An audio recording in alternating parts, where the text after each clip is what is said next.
So imagine you are right in the middle of this massive project. Oh, like a huge renovation or something. Yeah, exactly. Let's say it's that absolute dream kitchen remodel you've been, saving up and planning for years. Right. Or maybe it's something a bit heavier, like you're tackling this huge, emotionally exhausting estate clean out for a family member. Those are always so tough. Yeah. They really are. But, you finally have all the permits. The crew is working like a totally well-oiled machine. You are making incredible time. Everything is going perfectly.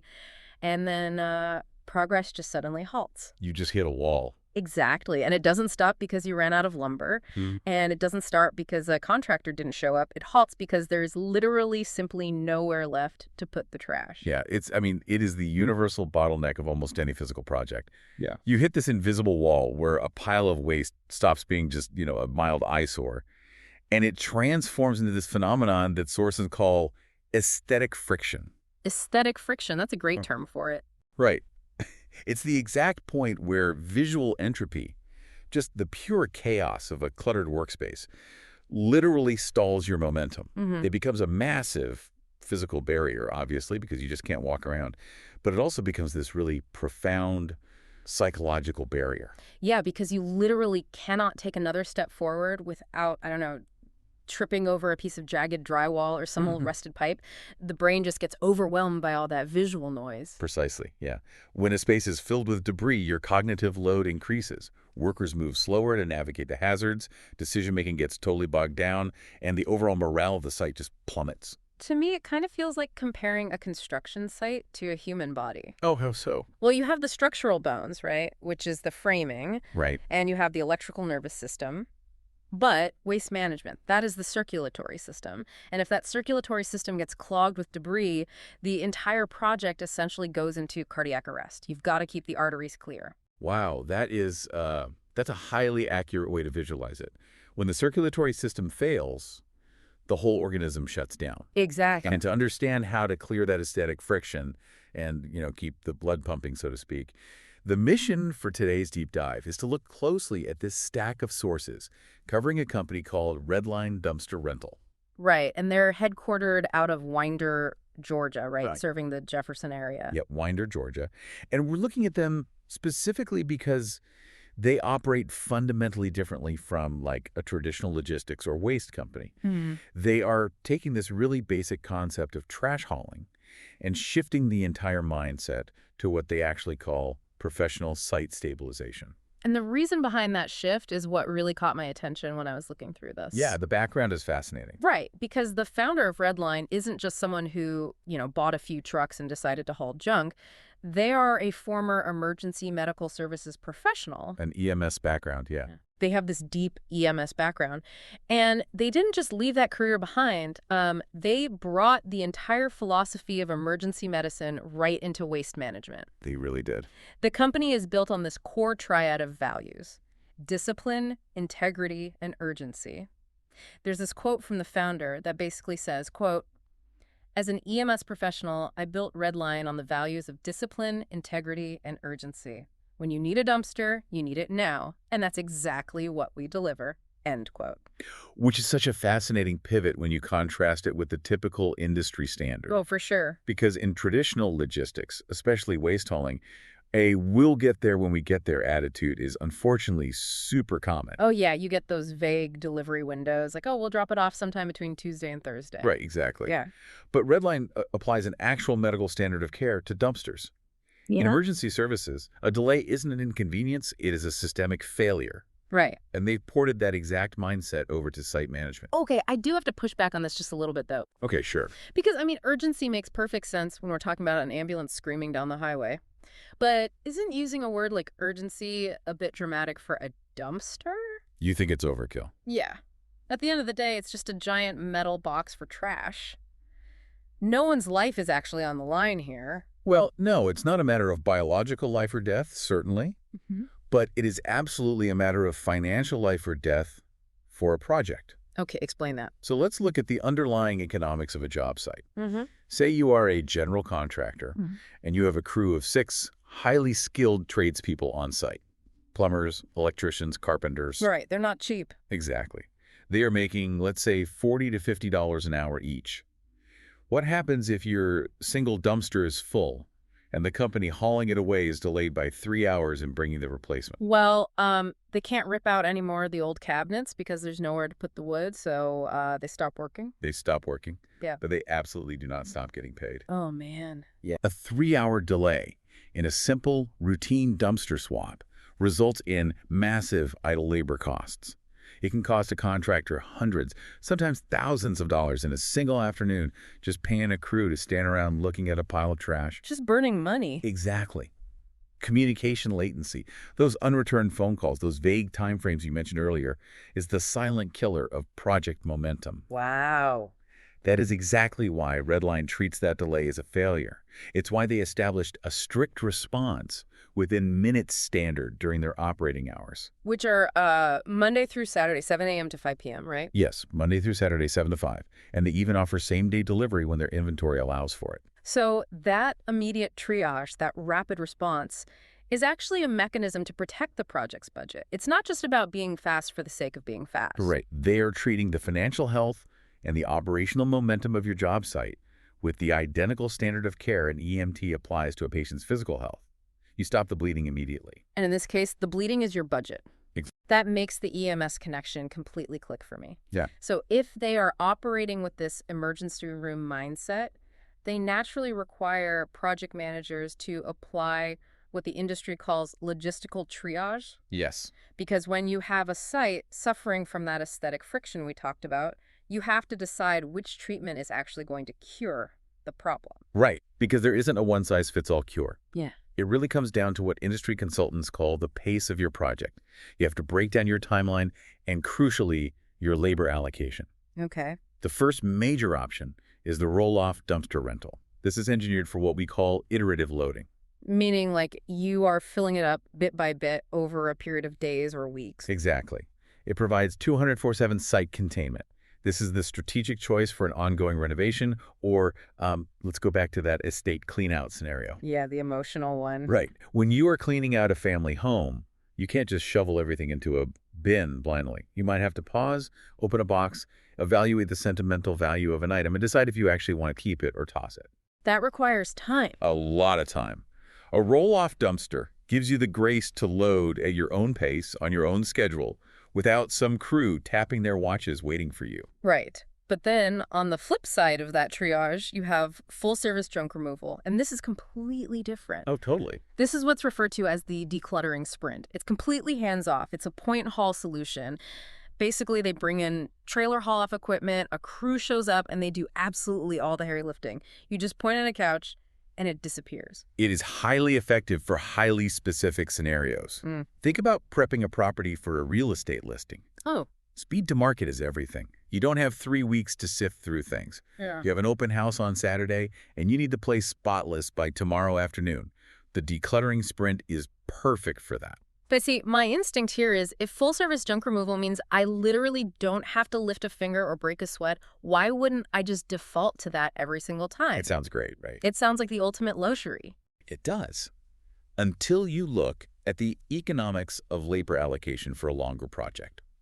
Let's say you are doing a 3-week master bathroom gut remodel. Okay. Debris is generated every single day. Monday, it's tile. Tuesday, it's drywall. Yeah. Wednesday, it's plumbing fixtures. If you rely on a junk removal crew to keep your site clear, you would have to dispatch them to your house every single afternoon. Oh, man. Paying a full crew with a truck to come out 20 days in a row, that would destroy the budget completely. It totally neutralizes any cost effectiveness. But a roll-off dumpster sitting securely on your site means your tradespeople have a constant, reliable place to deposit waste the exact second it is generated. Right. It keeps the site clear continuously without you having to pay for multiple dispatch calls. Logistical triage is entirely about matching the tool to the temporal rhythm of the job. So it's about matching the rhythm. Let's assume we've done our triage. We look at our project. It's an ongoing renovation, so we decide an iterative roll-off dumpster is the correct choice. Makes sense. The next critical step is asset sizing, picking the right box. Because if you pick the wrong size, you completely negate all the efficiency you just painstakingly planned for. Asset sizing is everything in logistics. If you go too small, You're paying for multiple swap outs, extra delivery fees, and you're halting your project while you wait for an empty bin. Right. But if you go too large, you are quite literally paying to rent empty air. Plus, you introduce entirely new physical risks to the property itself. Let's get into the specifics of that because Redline's most popular offering is a very specific size. It's the 16-yard dumpster. This is deemed the Goldilocks solution for the North Georgia market. I want to understand the math on why 16 yards is a magic number. Yeah, it sits at the perfect intersection of internal capacity and external footprint. If you look at a smaller 10-yard bin, it simply lacks the industrial volume for anything beyond a very minor weekend garage cleanout. Like you put in a vanity and it's done. Exactly. Yeah. You might fit an old vanity and a few boxes, and it's full. But if you jump up to the massive 20 or 30-yard bins, the footprint is enormous. You can't easily fit a 30-yard bin into a tight commercial alleyway behind a restaurant or, onto a standard single-car suburban driveway without blocking the garage entirely. I noticed roofing tear-offs are highlighted as a prime example for why the 16-yard bin is the winner, and I wouldn't have naturally thought of roofing as a specialized dumpster scenario. Roofing is where the physics of waste management really come into play. Really? Oh, yeah. Asphalt roofing shingles are incredibly dense and heavy. If you take a massive 30-yard bin and fill it to the brim with multiple layers of wet asphalt shingles, the sheer weight of that load easily exceeds the safe transport limits for the truck trying to haul it away. Oh, wow. I didn't think about that. And more importantly, it absolutely exceeds the weight-bearing thresholds of a standard residential concrete driveway. The concrete will just crack under the pressure. Yeah. The 16-yard bin naturally prevents you from hitting that weight limit friction. It is perfectly sized for medium-scale kitchen remodels, tight spaces, and especially heavy, dense material loads like a roof tear-off. That structural risk brings us right to their driveway safe placement protocol. Which is huge. Yeah, when I was reading about this, it made me think about inviting a contractor into your home. Putting a massive, overweight steel dumpster directly onto a residential driveway without any protection is like letting a worker walk across your brand new, polished hardwood floors wearing muddy, lead-weighted combat boots. That's a brutal image, but it's accurate. You would never allow it. The driveway safe placement protocol is like greeting them at the front door and handing them a pair of soft slippers. I love that. And skipping those slippers is exactly how you end up with thousands of dollars in unintended property damage. Nice. It highlights a severe lack of discipline in the broader waste industry. Lower-tier haulers will often just drag a heavy steel roller directly across hot summer asphalt or aging concrete because, frankly, it's faster for them. That's terrible. They leave the homeowner with scarred driveways and cracked cement. Redline's EMS philosophy, that strict discipline and standard of care, extends to protecting the infrastructure of the property itself. Because the entire goal of a renovation is to improve your property value, not damage it in the process of cleaning up. Absolutely. Okay, so let's picture the theme. We've got our perfectly sized Goldilocks 16-yard dumpster. It arrived exactly on time because of that minutes-based communication standard. Yep. It's resting safely on the driveway in its little protective slippers. Ready to go. Now, how do we make sure this project stays within budget and complies with local environmental laws? Because nothing creates friction faster than a surprise bill at the end of the month. Very true. This is where the physical management of the site transitions into financial and environmental compliance. Redline operates on what they call a zero surcharge architecture. It is an absolute guarantee of transparent, no hidden fee pricing. I have to admit, zero surcharge architecture sounds a bit like marketing jargon cooked up in a boardroom somewhere. It is a bit formal, yeah. Yeah. It's just a very fancy way of saying we don't do hidden fees. But if we strip away the corporate speak, how does upfront pricing actually tie into the EMS philosophy? Specifically, the idea of integrity that the founder mentioned. It is actually the core of their integrity. Think about an emergency room again. You don't withhold vital information from the surgical team, and you don't surprise a patient with a hidden diagnosis. Fair point. In project management, eliminating financial friction is just as crucial as clearing out the physical drywall blocking the hallway. A surprise fuel surcharge or a hidden weight fee completely disrupts a project manager's accounting. Redlines maintains their integrity by locking in the price based on 5 distinct, transparent variables. Right. Those variables being, let me check the sources here, selection size, rental duration, debris categorization, weight allowance, and geographic proximity. Exactly. If you know those 5 variables up front, your budget is completely insulated from volatility. You know exactly what the operation will cost before the truck ever leaves the yard. That peace of mind is huge for a contractor. But I want to zero in on one of those variables, debris categorization. Uh, It's not just about figuring out what fits inside the box, it's about what is legally and scientifically allowed to be placed in the box. They refer to it as disposal with a conscience. yes, their focus on environmental stewardship is a significant differentiator. They prioritize sorting and recycling behind the scenes to minimize the environmental impact of the debris. And to ensure this happens safely, they rely on very strict guidelines. Basically, a green light list and a red light list. The green light list seems pretty straightforward. It's your standard household junk, old furniture, mattresses. It includes normal construction debris like wood, drywall, flooring, and siding. Plus, landscaping waste branches, leaves, stumps. Basically standard project debris. Correct. Those are stable materials. They don't pose a risk of chemical combustion, and they can be efficiently diverted toward recycling centers or responsibly placed in a landfill without causing, like, a massive chain reaction. But the red light list is where the strict rules apply. We're talking hazardous materials, liquid paints, solvents, batteries, biohazardous waste, and restricted items like tires and certain older electronics. They're very restricted. I mean, I know I can't throw away a car battery, but I was kind of surprised to see basic liquid paint on the red light list. It's just paint. Why is that such a big deal? It is rooted in profound environmental science and transport safety. Let's look at liquid solvents and paints first.